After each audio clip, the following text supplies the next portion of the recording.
क्या अजीत पवार अपने परिवार और पार्टी से अलग जाकर भाजपा का दामन थामने वाले?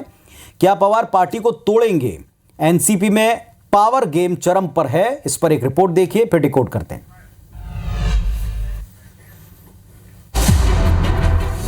शरद पवार के भतीजे अजीत पवार बीते कई दिनों से परिवार और पार्टी में पावर पाने के लिए तिकड़म भिड़ा रहे हैं। अब उन्होंने पार्टी सुप्रीमो के सामने महाराष्ट्र में नेता प्रतिपक्ष का पद छोड़ने की इच्छा प्रकट की है। इसके पीछे उनका तर्क है कि पार्टी के कुछ लोगों का मानना है कि वे नेता प्रतिपक्ष की जिम्मेदारी ढंग से नहीं निभा पा रहे, इसीलिए वो ये पद छोड़कर पार्टी संगठन के लिए काम करना चाहते हैं।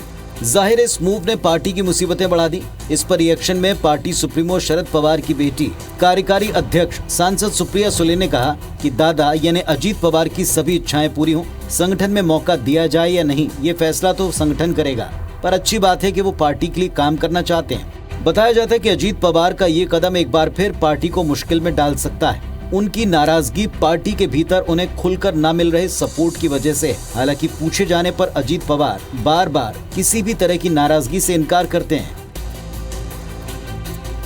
तो अब साफ सवाल ही उठता है कि आखिर अजीत पवार चाहते क्या हैं, उनकी नाराजगी किस बात से है? चलिए इसको आज एक बार फिर डिकोड करने की कोशिश करते हैं। पहली बात, हर परिवार की तरह पार्टी में आगे वर्चस्व किसका होगा, इसके लिए संघर्ष साफ साफ दिखता है, ब्लाक इनकार करें।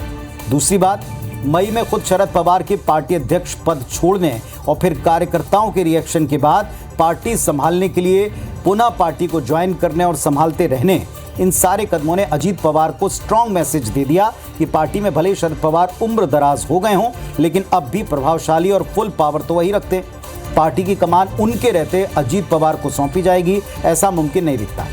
शरद पवार ने भी सारे हालात से सबक लेते हुए 10 जून को अपनी बेटी सांसद सुप्रिया सुले के साथ पार्टी महासचिव प्रफुल्ल पटेल को कार्यकारी अध्यक्ष बनाकर अजीत को हदों में रहने का एक संकेत दिया है। जाहिर तौर पर यह बात अजीत पवार को खुश नहीं कर रही या नाराज कर रही। वो पार्टी से या सुप्रीमो से नाराज हैं, इस बात से इनकार करते आए। लेकिन अंतिम बात, हर बार की तरह इस बार भी शरद पवार ने यह कहकर कि अजीत पहले से विपक्ष के नेता के तौर पर बड़ी जिम्मेदारी निभा रहे हैं, वे राज्य देखेंगे, अजीत पवार की मांग या इच्छा को खारिज कर चुके हैं। और इस तरह पवार परिवार में जो पावर ताकत का जो गेम है, वो शरद पवार अपने पास कंट्रोल में रख रहे हैं। अजीत पवार के हाथों जाने देना नहीं चाहते। वे बेहद अनुभवी और सियासत के माहिर खिलाड़ी हैं, जिनकी बात को काट पाना फिलहाल अजीत पवार के वश में नहीं दिख रहा। पैंतरे तो वो भी चल रहे हैं। क्या वो पार्टी छोड़ेंगे या तोड़ेंगे, ये सवाल जाहिर तौर पर पार्टी जनों के साथ महाराष्ट्र पॉलिटिक्स का भी बड़ा क्वेश्चन बना हुआ है।